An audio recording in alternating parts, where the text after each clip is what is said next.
Good afternoon. My name is Caitlin Walker-Mooney. I'm the director of the Good Jobs Initiative at Labor, and I will be your moderator.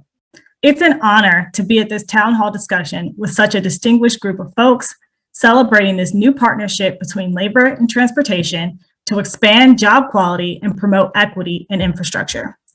Today, we're going to kick off our joint efforts by hearing from a panel of workers about their jobs and the pathways that led them into their industries. Their expertise will inform our delivery of this Memorandum of Understanding to help build great careers while we invest in our nation's infrastructure.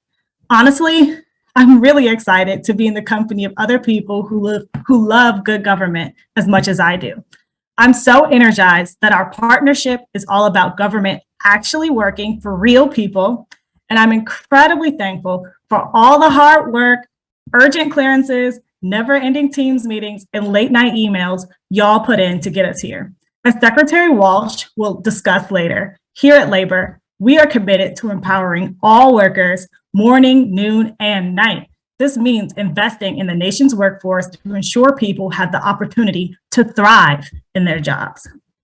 To put that partnership to work, today, we're marking the signing of a Memorandum of Understanding between the Departments of Transportation and Labor, the very first of its kind, to take a whole of government approach to aligning infrastructure investments with clear standards that support the creation of good jobs, not just jobs, but good jobs.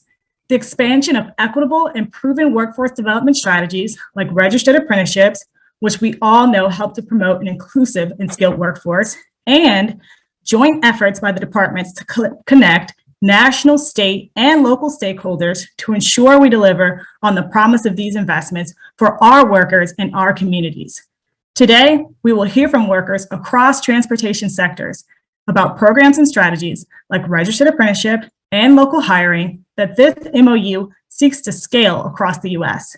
But first, we will hear some opening remarks from our cabinet leadership. To start this conversation, it is now my honor to introduce Secretary Buttigieg. Well, thank you, Caitlin, and I want to thank everybody at the Department of Labor, Secretary Walsh leading the Department of Labor into this ongoing partnership that we're taking to a new level today. And I want to thank all of my colleagues at DOT as well for joining today and for all of the work that you're doing day in, day out. And a special thank you to all of the workers who have joined us here. You are literally building the foundation that we depend on for our infrastructure, and that's especially been true these last 2 years when so many of our friends in organized labor, so many of our union friends were working in places where you don't have the option to come in by Zoom. And today is an exception to that rule because I'm glad that we're all going to be able to come together from many places around the country for this conversation. I'm going to be very brief because we're really here to listen, but I want to emphasize the once in a generation nature of the opportunity that we have right now. Hundreds of billions of dollars to modernize transportation infrastructure, thanks to the president's bipartisan infrastructure law.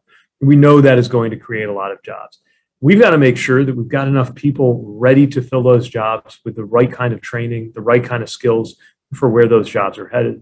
We've got to make sure the good jobs that pay well, that you can raise a family on.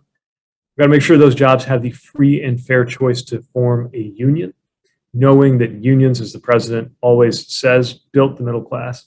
And we need to know that everybody can access these jobs, that we build a more diverse workforce, that we include women, Black and Brown and Native American workers, so many who have historically not had access, but we know that it's not only the right thing to do from a justice perspective, but frankly, imperative for us to be able to meet our goals because there's so much work to be done that we need to engage 100% of the people who could be engaged across the American workforce. Job quality and job equity are central priorities for the Biden-Harris administration. What that means in our department is making changes to encourage local and economic hiring preferences, because we hear too often people looking at a construction project and saying, the people working here don't look like they reflect this community. So we're working to make sure local residents can get to work on projects that are affecting their communities. We're working with Secretary Walsh and his team to improve job quality for truck drivers. Our latest funding opportunity for the RAISE program, $1.5 billion this year, encouraged applicants to use local and economic hiring preferences, talked about registered apprenticeships, workforce development programs for underrepresented populations. Today, we're with the Vice President announcing low or no emissions bus funding. And for the first time, that grant program has a requirement that some of that funding go to retraining and retaining workers, so that workers who are working on diesel buses today will thrive working on the electric buses of tomorrow. And I know the Department of Labor is fighting every day for workers to have good paying jobs and the free choice to join a union. And we'll hear in a moment from Secretary Walsh about that. So now we're taking it to the next level. We're bringing our departments officially closer together because the workers we talk to aren't very caught up in the divisions on the org charts of the federal executive branch. They want good jobs that they can support a family on, and they want our support, and they have our support. We got to organize ourselves in government around the needs of our workers instead of the other way around. So I'm thrilled to join Secretary Walsh as we announce the Memorandum of Understanding between our departments to get more people into great careers in transportation infrastructure. Our two departments are going to partner to ensure that the historic funding from this law leads to good paying jobs, high quality, with that free and fair choice to unionize. And we know that this partnership can help make those jobs more accessible to more people from communities that are underrepresented in those careers. Very concretely, that means more apprenticeship programs that we work on together to get people into infrastructure careers. It means teaming up on workforce investments to prepare today's workers for tomorrow's jobs. It means making sure that the language in our grant programs reflects how much we care about job quality, labor standards, and equal employment opportunity. It means partnerships with state and local governments, private sector, and other organizations. Ultimately, it means making sure that these jobs are good jobs with that chance to join a union and creating pathways into them for those who've been excluded in the past. And we know that this can work. As we speak, I'm looking out the window at the Frederick Douglass Memorial Bridge in DC, where I went with Secretary Walsh last year. Now it's nearing completion. I don't know, Marty, if you've had a chance to see how far it's come along since you and I stood there with our hard hats, but it is inspiring. And it was built by local workers because back in 2015, this department approved the use of local hiring on that project, and the result is hundreds of residents from the District of Columbia, right around here where that bridge is being served, connecting Ward 6 and Ward 8, have been hired in good union jobs with a PLA. So we're just getting started, I think, in what this partnership can deliver. But to all of my colleagues at DOT, all of my counterparts at DOL, thanks for everything that you've done for years to advance this work. And I believe this action we're taking today is going to help us deliver. Secretary Walsh, over to you. Thank you very much, Secretary Buttigieg, and I want to thank Caitlin too and the team.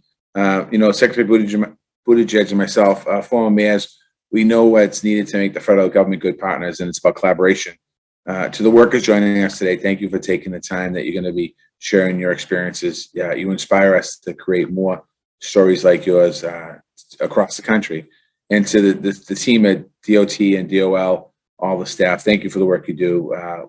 What we're talking about today is historic collaboration between our departments, and would not be possible without the dedication and your innovation, quite honestly. So thank you for that. I just want everyone to consider the moment we're in and the opportunity that we have to impact people's lives right now.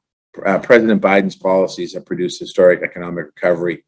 Just in the month of February, 678,000 jobs were added. 7.4 million jobs have been added since the president took office.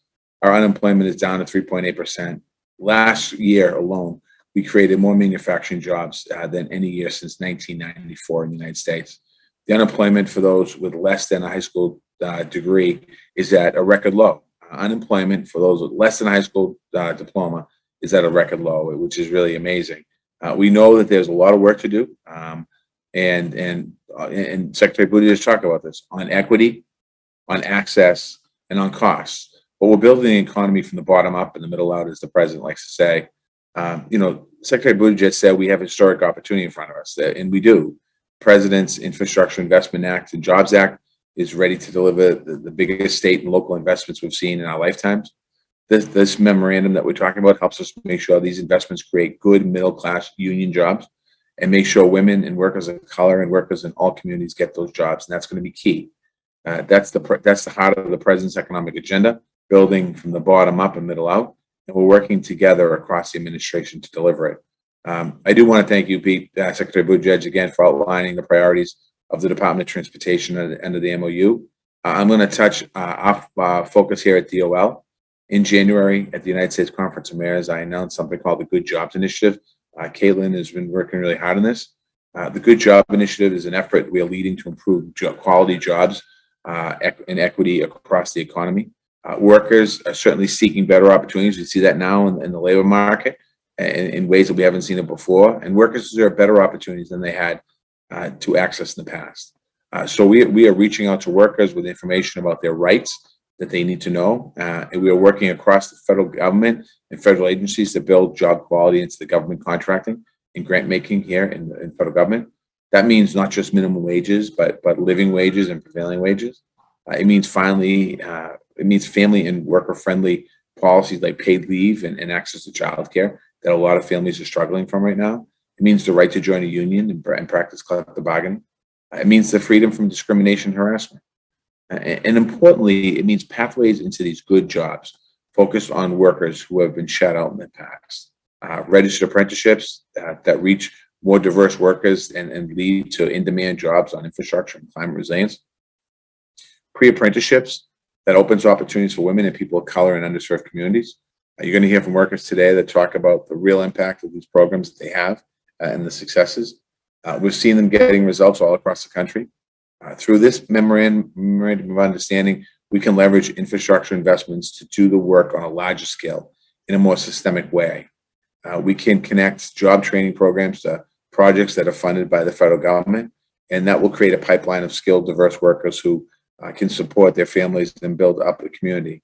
I'm certainly excited to partner with the Transportation Department and Secretary Buttigieg on this work. I mean, we've seen it in the past as mayors in our old job.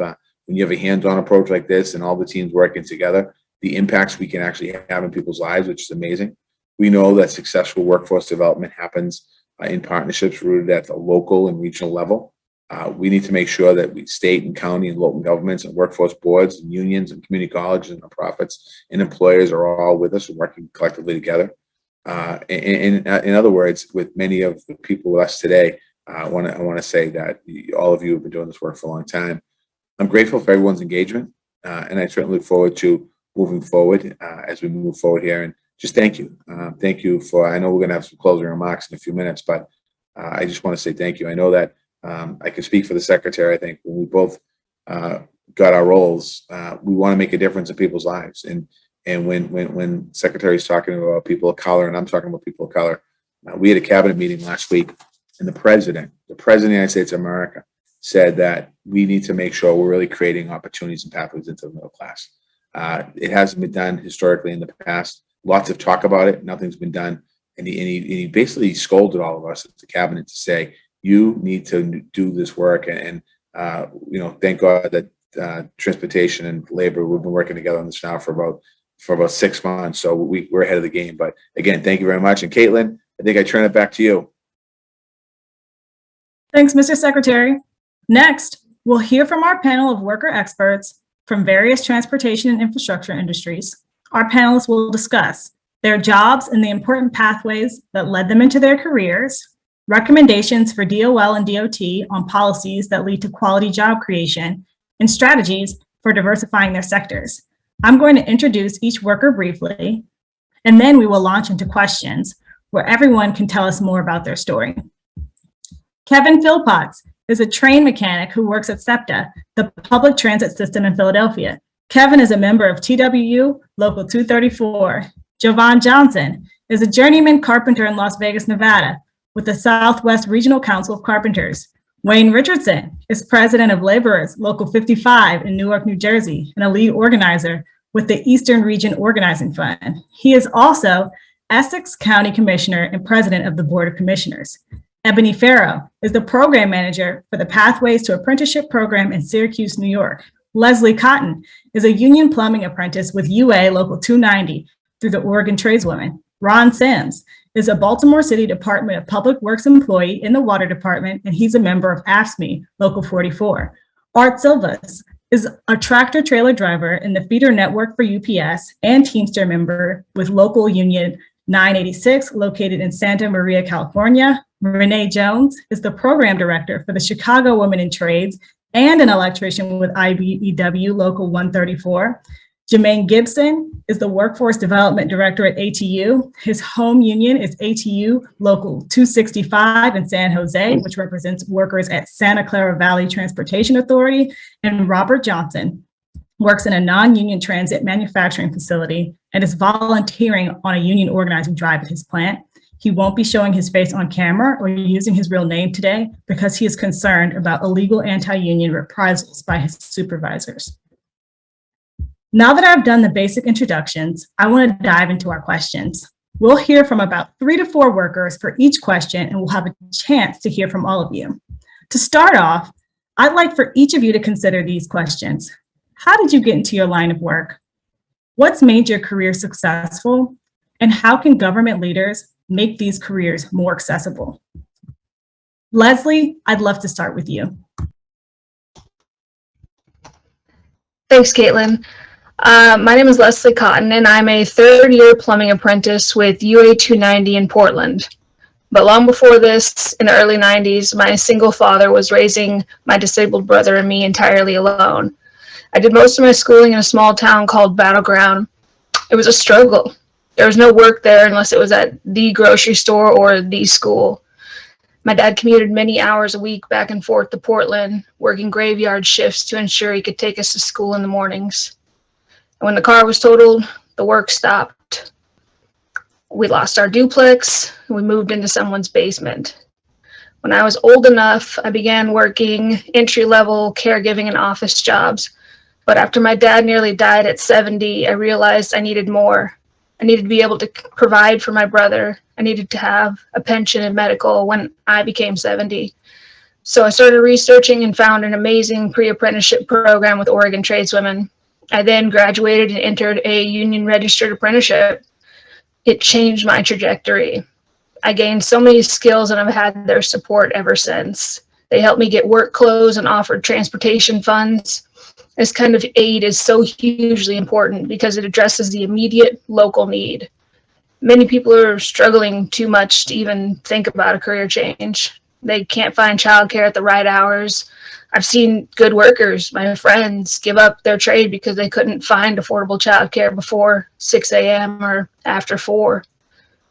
On my second job in the trades, it became known that I was hired because a contractor needed a biracial woman. Not long after I started, my journeyman said to me at a lunch table full of my coworkers, "Do you think it's fair that you got to skip ahead of 7 guys on the list?" The sudden silence was deafening. I didn't say what I wanted to say. I told him I didn't make the rules. The truth is, there's a need for these workplaces to be more respectful and safer for the women and people of color who need them. Because these careers are the way out of poverty for poor kids from poor, tiny towns, but only if they have a way to get there and stay there. Thank you. Leslie, thank you for those very powerful remarks. Robert, turning it over to you for your thoughts on better government support.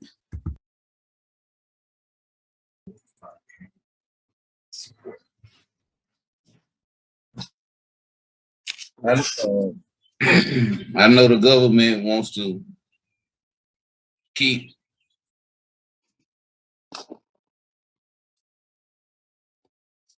health and safety for the public transportation system riders in mind, therefore making industry standards strict. As a worker, make a contribution to the public transportation system. Work needs to have a say in construction of their vehicles, safety, quality, having a voice for workers, being able to voice a manager when the safety issue is noticed for workers, preserving and will build our product. Now being told to just install and shut up as a worker, I should have a voice in the product I am producing. A product that I know was built correctly without defects. Right now, it seems production is more important than quality.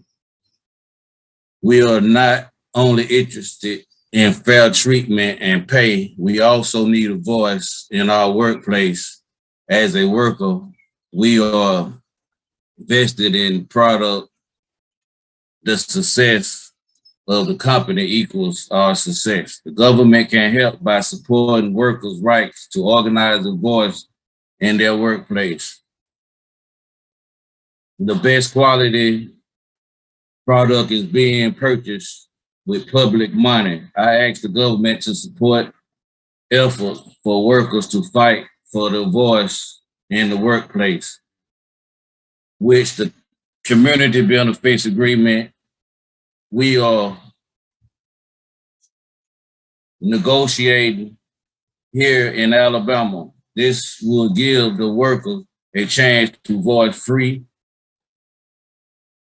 for retaliation and harassment from management. Union jobs are good jobs. And though the CBA, we are fighting for good, safe jobs, careers, and family support and skilled jobs, racial fairness, and equal diversity to hold companies accountable for bad behavior.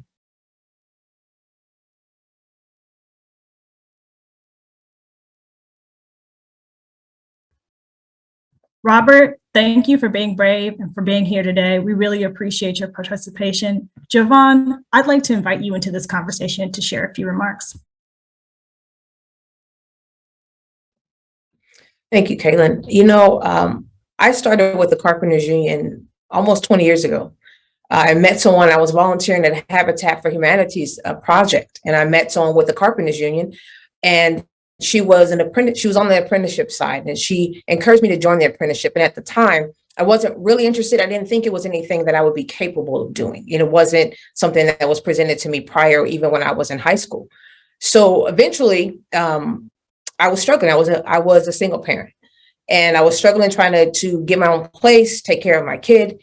And when I looked further into the carpenter's apprenticeship, and I learned that it was an accredited apprenticeship, I would get college credits should I choose to do something else after I journeyed out. And also the wages and the benefits. I mean, there wasn't anything else that could support me and help me support my family like that. So I joined the apprenticeship, and it changed my life. You know, it changed the complete trajectory of my family. And I never made a better decision, I don't think. You know, being able to be trained to all sorts of different aspects of carpentry, you know, being out there, learning safety, learning productivity, and it was free. That was the thing. When I was in high school, I had the grades to go to college, but I didn't have the money. So knowing that the carpenter's apprenticeship was absolutely free, all of my training would be free, and being able to be on job sites, it was a struggle. You know, as a woman in the trade, it is a struggle, you know, like Leslie said. But I had the support of my union. I had the support of my local here in Las Vegas and my council with the Southwest. So I was able to succeed. And 19 years later, here I am with you guys, pushing to make things better for workers coming up now and the future workers that are coming up. You know, this administration is really pushing for that. And I'm so grateful. I think the generational wealth that will come out of this is unprecedented. And I think we're doing a great work, and I'm proud to be a part of it. Thank you. Wow, what an incredible story. Art, let's hear from you. Okay, thank you. Appreciate it. My name is Art Silvas. I'm from Santa Maria, California. I'm a 55-year-old husband and father of 3. I drive tractor trailer in the feeder network with UPS. I'm also a proud second-generation Latino Teamster member, and have been active in Teamsters Local 986 since I started 36 years ago. Like most UPSers, I started as a part-timer in the preload during the Christmas rush. After 4 years in that job, I became a package car driver in 1991. I was a package car driver for 22 years. And in 2013, I became a tractor trailer driver, referred to as a feeder driver at UPS. I'm still doing that job today. In addition, I've been a union steward in the preload, package, and feeder ranks throughout my career at UPS, making sure that employees' contractual wages, benefits, worker protections that are enforced. I like to think of myself and other stewards as eyes and ears for the union and my fellow drivers. I can say with absolute certainty that the Teamsters Union and our collective bargaining agreement with UPS has afforded me and my family the quality of life that is simply unachievable in the non-union sector of my industry. UPS is one of the most profitable companies in the world, yet I've been able to provide for my wife, my 2 daughters, and my son with good pay, premium health insurance, and secure pension. Medical bills have never been a problem, and I've been able to ensure my kids can get the higher education that they want if they choose. My oldest son is a maintenance tech. My oldest daughter is studying for her master's degree at Lewis and Clark in Portland, Oregon. And my youngest daughter is a 3rd-generation Teamster at UPS in Portland. All of this has come through my union and the Teamsters collective bargaining at UPS. In the terms of what government can do, it can take steps to strengthen federal law to make it safe for non-union workers to form a union. It should be the workers' choice if they want a union without fear or influence from their employers. The anti-union tactics that we've been seeing lately have been completely outrageous. Thank you. Wow, Art. Wow, what an incredible legacy. Thank you for sharing with us. I want to bring in some of the panelists who started as apprentices and are now apprenticeship leaders. Can you tell us more about the role that apprenticeship played in your career and how it's supporting others in your community? What can we do to expand apprenticeship as we work on this MOU together? I want to first turn to Renee. Renee, would you join us? Hi. Hello, everyone.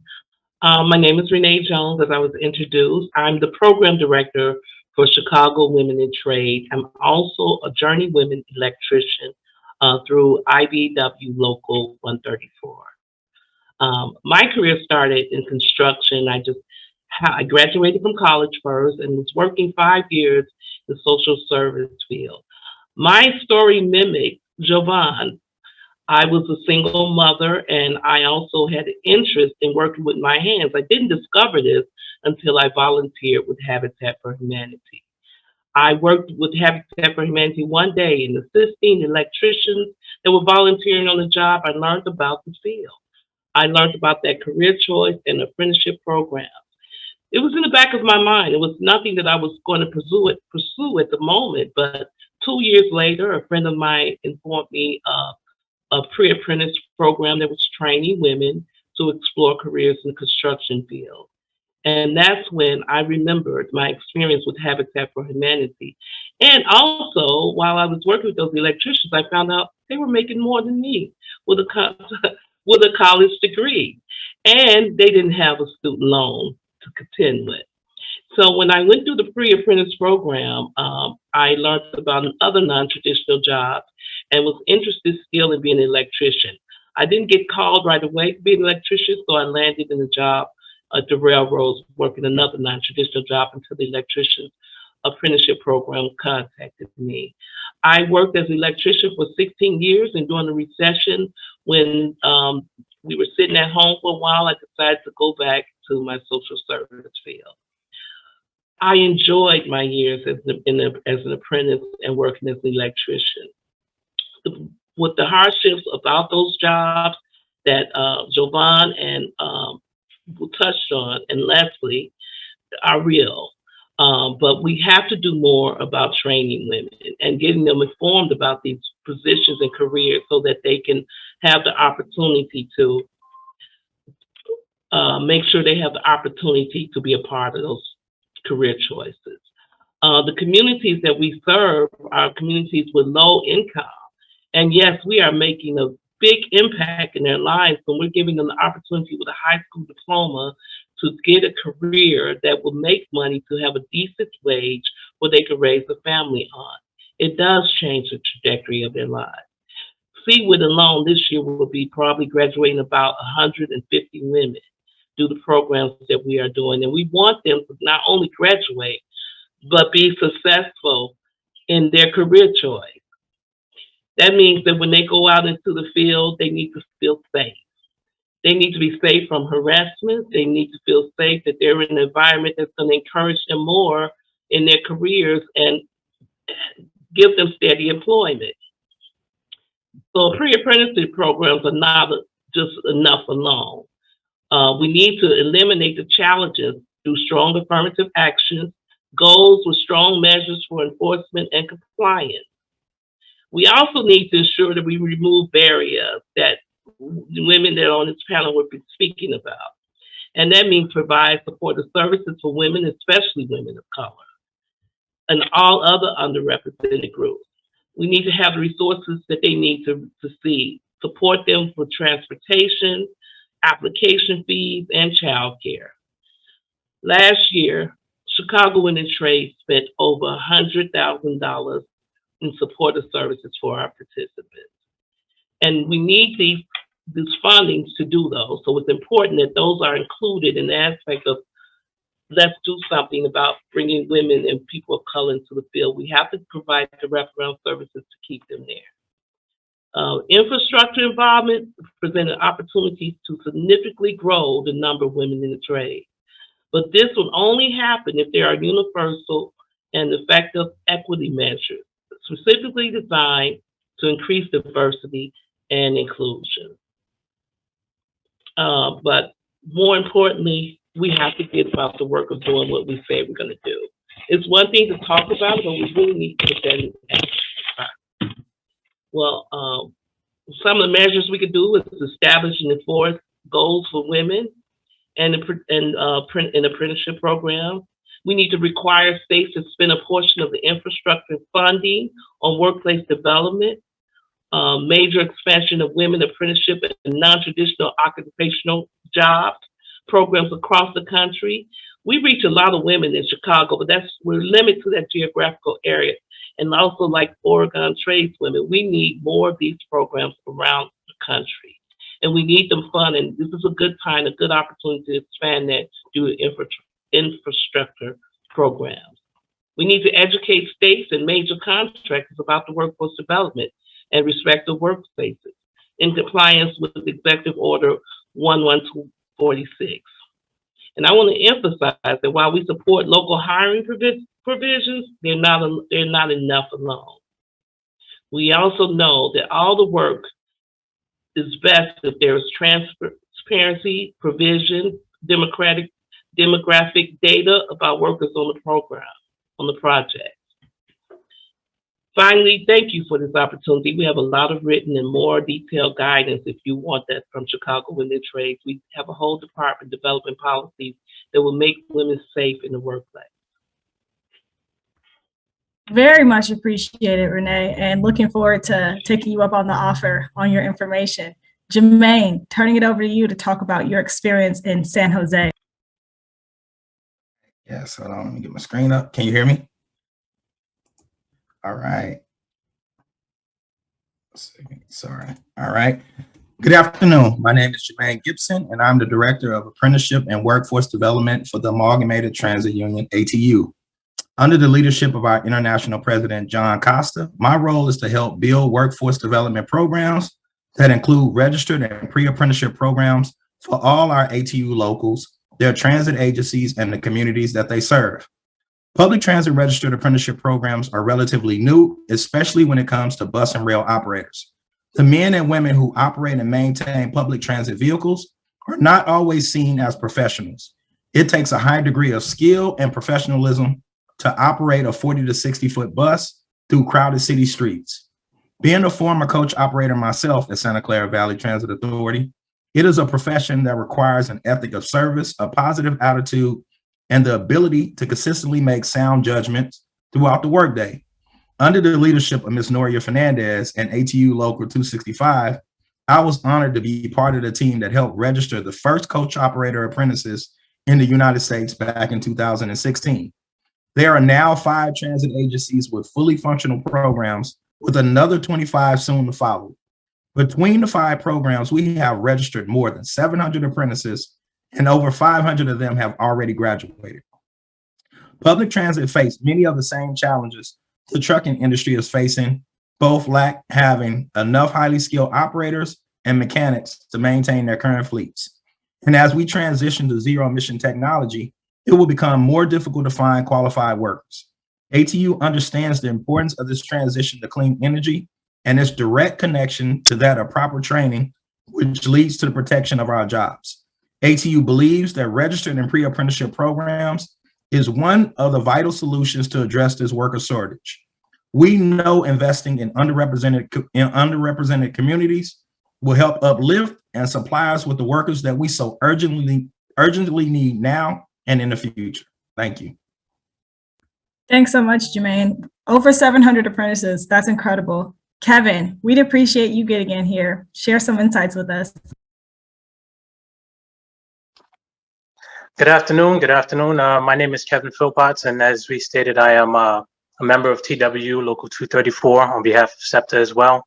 And my particular job is to promote the training partnerships jointly developed and implemented by SEPTA, which is the Southeastern Pennsylvania Transportation Authority, as well as TW, the Transport Workers Union, Local 234.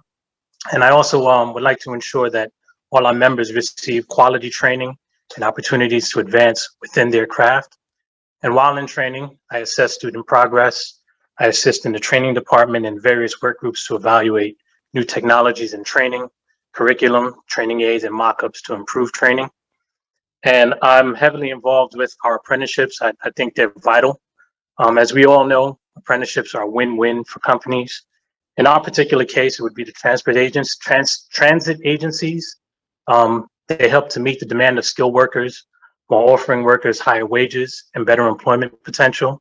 And even if these workers should happen to depart from their company and seek employment elsewhere, these skills are often transferable because the graduates can take their skills elsewhere because they get accreditation and it's accepted nationwide and is recognized. And that strengthens the economy as a whole. So we definitely all win there.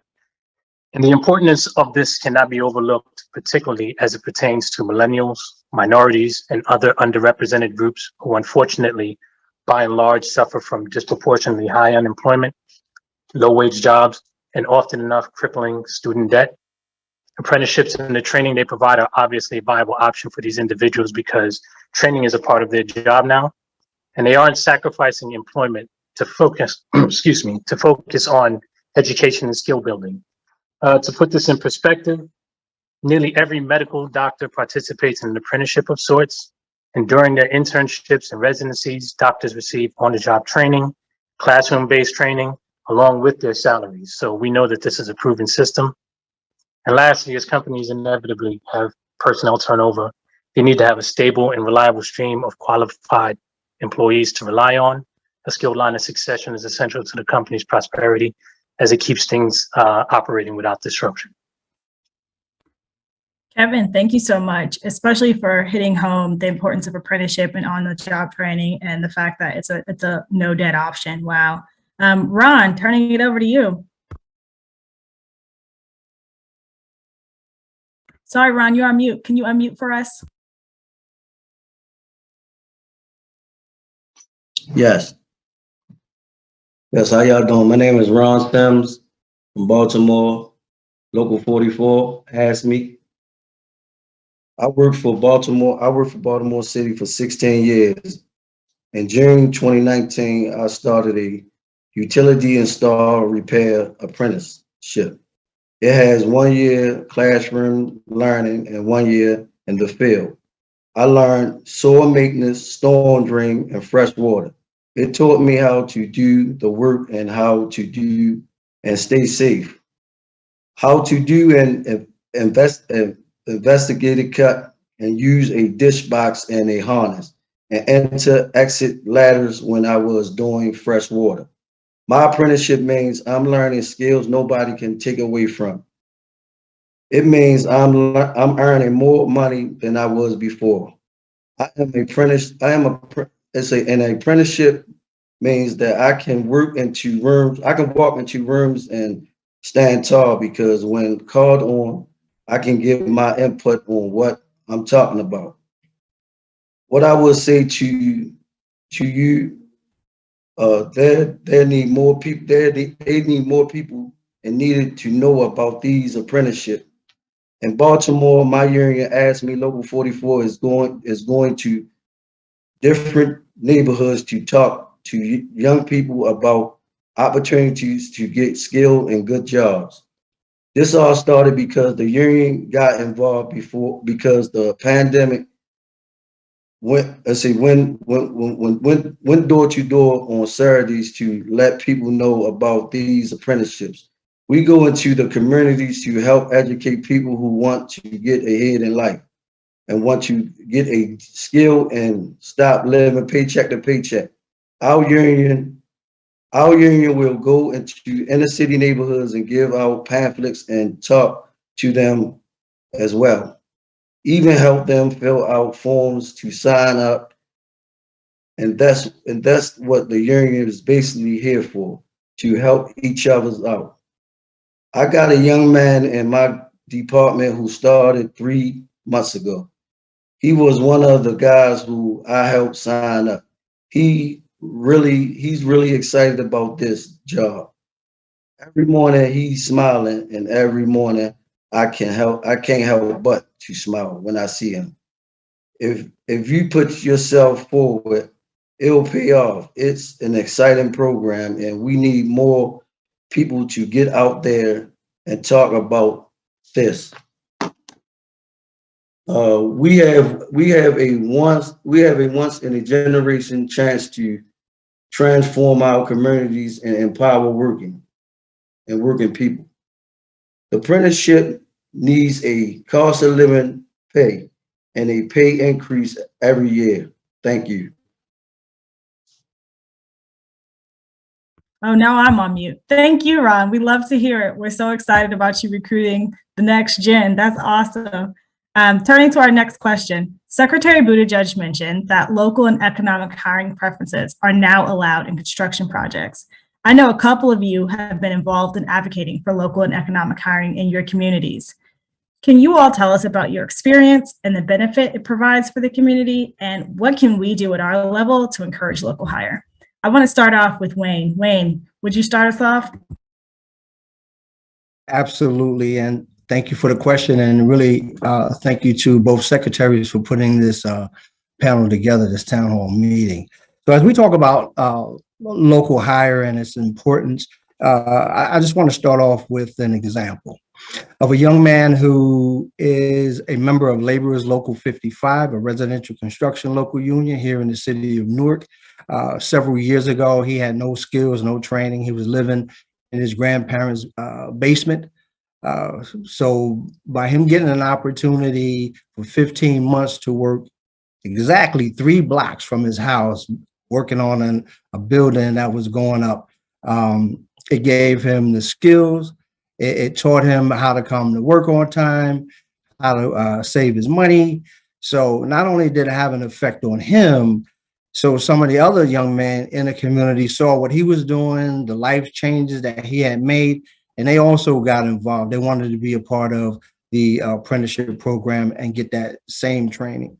Fast forward, this same young man has now, at the time it was important too that he worked where he lived because he didn't have a driver's license. So he would have to rely on public transportation. But now he has a driver's license. He's bought a house, has gotten married, and this is one of those success stories that you never get tired of telling about. We also have a program here in the city of Newark that we work with the local administration, with the housing authority around Section 3, and we've trained countless residents who were once housing authority residents who are now have segued off of the system, and they're standing on their own 2 feet. They have these career opportunities, and it's all because of local hire, right? The local hire has a profound effect and career changing effect on people. So, they spend money in the community, they help grow the community, help turn the community around. So when you talk about building back better, your local hire component is very, very important. We did one project here in the city of Newark at Woodland where Secretary Fudge came to see the project, because not only was it during the pandemic and we were rebuilding some townhouses that were slated to be torn down, but we partnered with the city of Newark with some homeless folks who we gave them an opportunity brought them into the union. Now, some of them actually live in that project that we put back online because it was for those families and individuals who had become homeless because of the pandemic due to no fault of their own. So there are some really good things that happen around local hire. But let's talk about what the federal government can do to assist. So one of the things that I look at is marketing. So we talk about project labor agreements, we talk about federal dollars in these various programs, but the local communities and the local folks don't know anything about them. So if the federal government did a better marketing job when these bids and things were going out and gave people an opportunity to hear about it and know about it so they can get more involved. But if you don't know there's an opportunity, how do you get involved? Then you only have developers and contractors who know, and they keep the information tight. So the federal government can do a better job of marketing and letting folks know where these opportunities are and when they're coming online. Also, they can relax some of the stringent requirements that they have on small minority contractors and vendors, right? You take a small minority contractor, all right, they just getting into the field or they've been in for a while, but they may not have $20 million in bonding. They may not have those things that the bigger guys have. And no knock on women, so please don't take this the wrong way. A lot of times what they do, what some contractors do, they will put the business in their wife's name. So that needs to go. We need to check on those things too, so that they qualify. And I'm saying legitimate women, minorities, they get shut out because the big guys, they'll just put the company in their wife's name. So that needs to be checked. And also, one of the other things that federal government can do is mandate that a certain percentage of all of the working hours or all of the dollar amount of a particular project has to go to local minority and women businesses, right? But the federal government, these are things that are in the federal government's hands that they can definitely change and make happen through the legislation, through the whatever they're gonna put out when they put these bids out and these types of things. They can let it be known that these are the requirements. This is what you have to do. Because I just give you one more example of some of the ways that contractors have gotten away with this. One of the things that they were notorious for doing, they'll hire Benji on Monday and fire him on Friday because the requirement just said you have to hire him, didn't say you have to keep him. So if you make it, contingent upon how many hours, then it doesn't matter. You can fire Benji on Friday, but you got to hire Herman on Monday. So those are some of the things that the federal government can actually do to help small minority businesses succeed and, those local people participate on a larger scale. Hope that was helpful. Wayne, thank you for your sage advice and your inspirational testimony. It got my spirits lifted. Ebony, we'd love to get your thoughts and advice in this conversation. Thank you. And Wayne, I appreciate all of your thoughts as well. I'm the manager for the Pathways to Apprenticeship program here in Syracuse, New York. In Syracuse, local hire requirements and setting goals for hiring women and minorities have opened a lot of opportunities for city residents to have access to livable wage jobs. A few of those benefits for the community include, but they're not limited to, first, it motivates local employers to look at their hiring practices to make it more accessible for people who have been systematically locked out of these opportunities in order to meet those local hiring goals. Secondly, because local hire here identifies an intention system embedded in its mechanisms like residency goals.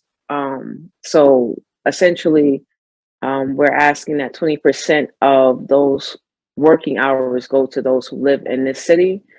The taxes that's produced by that local workforce comes back into the community. This means revenue for the city, for the school district, for the overall health and welfare of the person who has gained access to this higher wage employment.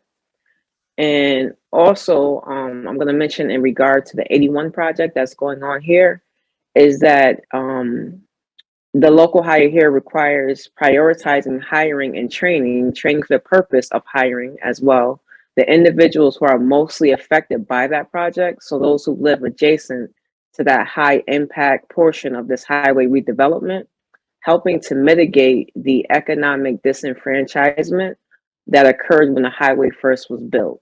So I'm definitely an advocate for it. What could the government do to help encourage local hire?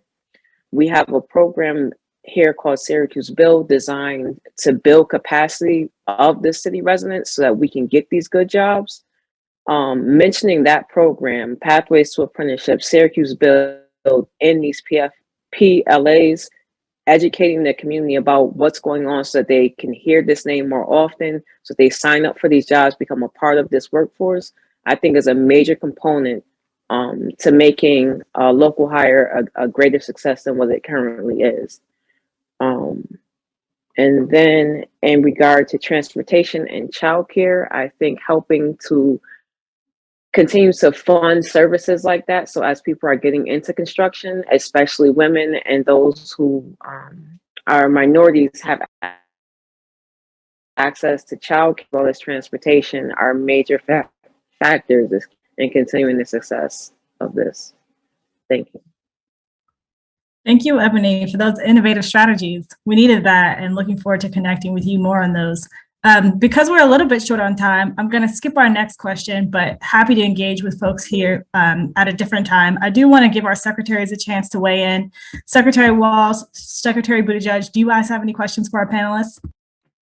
Let me just, first of all, Leslie, Robert, Jovan, and Art, thank you for talking about the impacts of what good jobs can be and having training and opportunities. Renee, Jermaine, Kevin, and Ron, thank you for the importance of apprenticeships. I mean, there's no question about it. Apprenticeships and pre-apprenticeships create a pathway. And my time as mayor of Boston, or my time as head of the building trades, I seen the success of those programs. And Wayne, you talked about Section 3 program.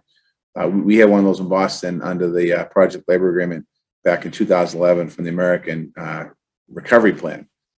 So there was some housing stuff going on. Ebony, Wayne, local hire, all that stuff is key. What we have to do is figure out how do we do it on a nationwide level. Syracuse is a unique place. Boston and other places are unique when it comes to being able to understand this. And so we have to really work collectively together, hearing your stories and the reality of the situation. And I want to thank you for doing that. Both myself and Secretary Buttigieg work every day to try and do everything we can to increase opportunities for people. And hearing your stories, and we heard today, 3 different aspects of the story. What it's like when you go through the program and what it means for your family, like Arthur talked about, his family. Ebony, you talked about creating a pathway, and everyone in between. So thank you very much for your stories, your testimony. We're going to be calling on you again probably to be helping us out here because this is good stuff. And last, I'll say, I mentioned Good Job Initiative. Caitlin is leading that for the Department of Labor, and I don't think we could have summed it up better what a good job is. And a good job is from the very beginning, finding out who lives in a neighborhood, and how do we connect that person in the neighborhood to a good job, to opportunity, also discrimination free, and shouldn't have to put up with what you heard, Leslie, on the job site. That needs to happen. So again, thank you all. I don't have a question for you because just everyone covered something, and I thought that was a great one. So with that, Secretary B. Thanks, Secretary. And I can't say much other than that. I mean, thanks, first of all, to each of you for highlighting the impact on not just on your lives, but I heard so many of you talk about the outcomes that you care about, like quality and safety, and those which are in the public interest and should be in employers' interests as well, are also things that are supported through these kinds of apprenticeship initiatives and through this kind of training, through the good work that your unions are doing. So I'm taking a lot of notes on some of the things that you're talking about, the success stories that you have to offer, but also some of the barriers you're talking about that are still there. So, we can solve for some of the biggest barriers, like the need to get paid while you're training, through these apprenticeship efforts that Secretary Walsh and the department and my department are pushing so hard on. But I'm hearing a lot about childcare as a barrier, especially for getting more women and single parents into the workforce. I'm hearing about transportation. You raised that, and it's not lost on me the irony that we're trying to get more people access who are underrepresented to work on these good paying jobs in transportation. To make that happen, they need transportation to help them get to the work site. And we've got to work on that as well. So I take this not only as a reminder of the importance of the work we've already done, but as a roadmap for some of the work that's in front of us. And as Secretary Walsh said, we'll continue to be in touch because there's so much on the road ahead. And I want to thank you in advance for being with us and everything we're going to ask of you, both in terms of training and in terms of good ideas, and when necessary in terms of advocacy too, to keep moving in the right direction here. Thank you, Secretary Buttigieg. Thank you, Secretary Walsh. Thank you to all of our incredible panelists. We're so grateful for the work that you do and so honored that you were here to join us. And thank you to all the DOT and DOL teams that put in the hard work, the sweat, and the unfortunate tears to make this MOU a reality. Thank you all. Have a good afternoon.